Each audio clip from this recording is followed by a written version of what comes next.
Gary Kelly is the CEO of Southwest Airlines. Under his leadership, Southwest enjoys some of the best passenger ratings in the business. It can also boast a record few other companies, let alone another airline, can. It's been profitable for 47 straight years through 2019. And another point of pride for Kelly, Southwest has never laid off a single employee in its 50-year history, even during COVID. With that kind of track record, what's not to LUV love? Hello again, I'm Adam Shapiro, and Gary Kelly, the CEO of Southwest Airlines, joins us now live. And Gary, it's always good to talk with you.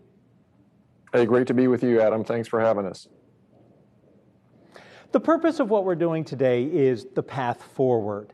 And in about 4 months, your path forward is going to be transitioning out of the role as CEO into executive chairman. A lot of us are curious, what's going through your mind right now? Well, right now, I think we're really focused, on the moment here and dealing with the pandemic still and working very hard to get back to profitability. We're very excited about our plans for 2022. And, next year will be 18 years for me as CEO, and I think a very good time to transition in the sense that Southwest is so well prepared financially. Our people are superb. And, as the intro said, we've enjoyed fantastic customer service rankings for years and a 47-year streak of profitability. So it's a good time to transition in that sense. And I'm going to remain executive chairman and be part of that path forward, I hope, for many, many years.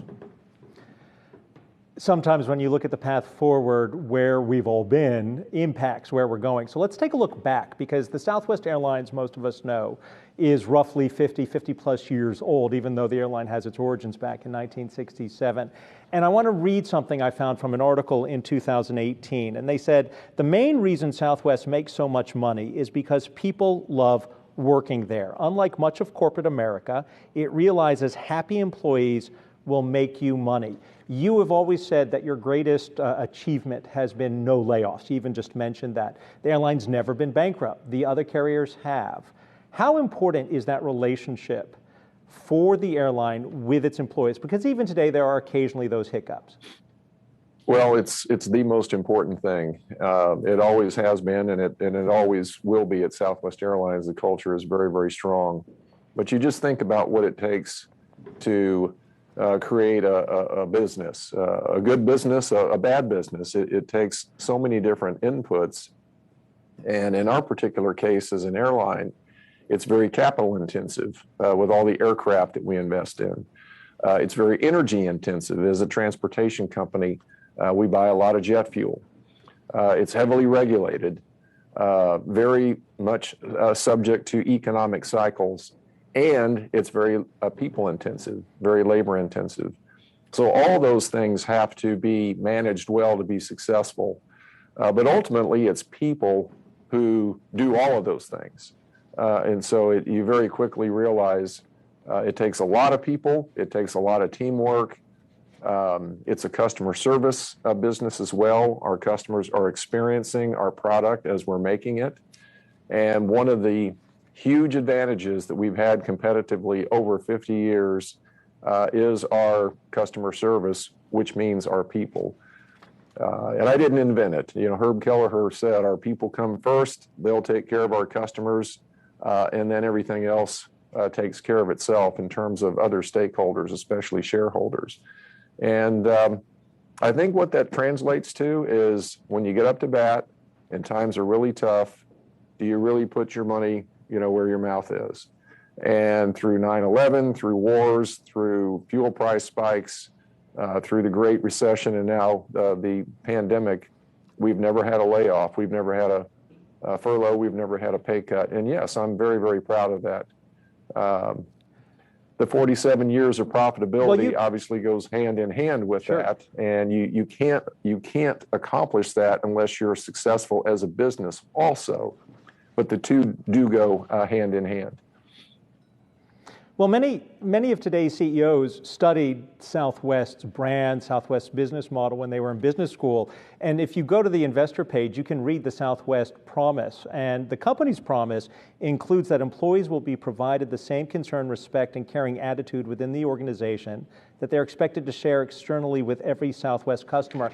And I was reading that when you interview prospective employees, and you're hiring 5,000 by the end of the year, that you look for within those discussions empathy, and you set up a process where there's a group interview. Is that still part of the culture, and can other companies look at that as a way to improve? Oh, sure. But again, I think it starts with purpose. It starts with values, and again, you have to prove to your employees that you love them. You have to do more than just tell them. You have to prove over a long period of time. But yeah, we look for people that have a great attitude, people that want to serve, people that want to be part of a championship team. And ultimately, we think of Southwest as a family. And one of my favorite phrases is, as our family, we want to treat our customers, each of them, like they're guests in our home. And it just translates into so many acts of kindness, acts of service by our people. And that's what makes Southwest special. That's what makes our customers raving fans of Southwest Airlines. But because it's part of a larger community, absolutely, we still have those kinds of vetting processes, looking at new candidates just to make sure they're a good fit for the Southwest culture. I want to talk about the Southwest brand and that relationship with the customers. One last thing looking back, because it is part of going forward. How did Southwest go from an airline with an ad in, I think it's the early 70s, hostesses in hot pants, to being named this year a best employer for women by Forbes? You know, I just think you have to continue to grow. You have to continue to evolve, and then continue to strive to live up to your values. And if we want to be an inclusive environment, you know, in those days that you're describing, Adam, all of our flight attendants were women. And so obviously that changed, and changed very quickly. But, you know, in the times, it was fun. There was definitely a play on the love word that was used over and over and over. Drinks were love potions on board the airplane. It was great fun. And it established a certain light, good-humored personality, and we just need to make sure that as times change and as sensitivities change, that we change along with it. And that balance between a brand that people do love. There are advertising executives who talk about the relationship between a consumer and a company. When they, quote, love the company, they'll forgive the mistakes. And of course, we've talked about last week during earnings, the problems that happened that were beyond the airline's control with weather impacting Florida. And yet you have this linear route system. As you go forward, would Southwest ever consider changing that kind of business model so as to, one, keep your consumers happy when there are hiccups in the system, or is it still going to be what we've seen in the past, the linear routing as opposed to this hub and spoke? It'll still be linear, and again, over the course of time, they're going to be one-off events, and that was more than weather. Weather compounded the problem, but that was really staffing shortages within the Air Traffic Control Center in Jacksonville, Florida, is what the FAA has said, and it impacted us significantly because we had close to 200 airplanes that by Friday evening were out of position with 66 different locations that we needed to get them and our flight crews to. And, in my history at Southwest, I don't remember an event like that that created such problems. So we do have opportunities, though, to rebuild our route network, which has been dismantled to a degree in this pandemic, just to try to survive the collapse in demand.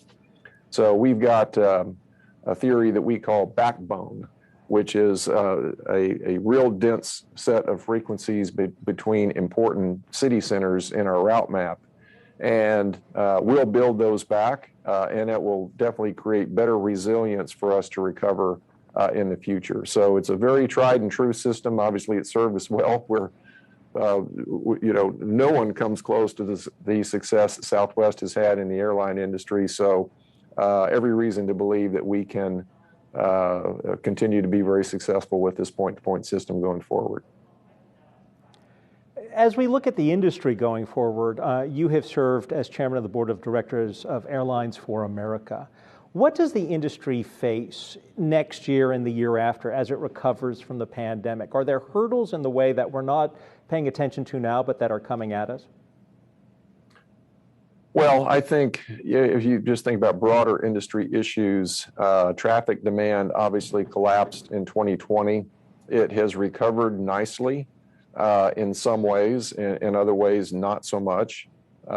Two broad groups of travelers, business travelers and leisure travelers. Leisure travel is very strong, and business travel is still quite weak. So I think the industry will be looking very carefully at that recovery over the next 1 to 5 to who knows how many years. Things have changed a lot, as we all know, in this pandemic environment. But I think even longer term than that, and for the trade association in particular, what we're all really focused on is climate change with net zero carbon emission goals no later than 2050 as an industry. So a lot of long range challenges that we'll need to make steady progress on and see a lot of innovation, quite frankly. And then just the immediate task of getting past this pandemic will continue to be another focus here for the near term. Try not to blush as I go through some of your accomplishments, but over the last 35 years that you've been with the airline, and the last 18 roughly that you've been CEO, you had the launch of international destinations outside of North America to the Caribbean. You had the introduction of the new frequent flyer program, and also initiation of service recently to Hawaii. Where does Southwest grow in 2022 when there's a new CEO at the helm? Well, Bob Jordan has been my partner for 33 of my 35 years. And he's, as you might guess, after 33 years, he's very, very well prepared. And he is an active participant over the last 33 years in getting Southwest to this point, and a co-architect, if you will, of the strategy going forward. And clearly, he's a different person, and he'll have different challenges and have to make different choices, what to keep, what to change. But Southwest still has, amazingly, after 50 years, and after having become the largest airline in America, around 2004, when I first started as CEO, we still have enormous opportunities to grow with the Boeing 737, which is a great, very versatile narrow-body airplane, all in North America. And I think we have a number of years of growth available to us. So I like our product. I like the customer service experience that we offer. I like our low-fare brand and the fact that we don't nickel and dime our customers. And again, I think Bob embraces all those things too. So we're in a great position. We have a strong balance sheet, still investment grade even after the pandemic. We have a great order book with the Boeing company for the 737-8 and -7, which I hope will be certified next year. And more than ample opportunities to grow. We need to restore our route network backbone that I referred to earlier, that close to what it was pre-COVID, in addition to continuing to expand our route network in North America. I mean, pre-COVID, you had more than 4,000 flights. As we wrap up, what advice do you have for other CEOs? And you brought up Mr. Kelleher. There's that story about the malice in Dallas years ago. I think the tagline Southwest was using was just plain sense. And there was another aviation company that had a similar tagline. They sued, and they resolved this issue over an arm wrestling match that Herb lost, paid $5,000 to a charity, and then was allowed to use the slogan. That kind of humility, you don't see that in a lot of CEOs. What advice do you have for corporate America about that lesson? Well, it was just plain smart, and it was a tongue-in-cheek trademark dispute, and great fun. It obviously, continues to attract attention.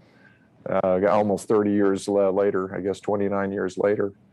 But yeah, I think it's what would you hope out of a company? That it's passionate about what it does, that it's really good at it, that it makes money.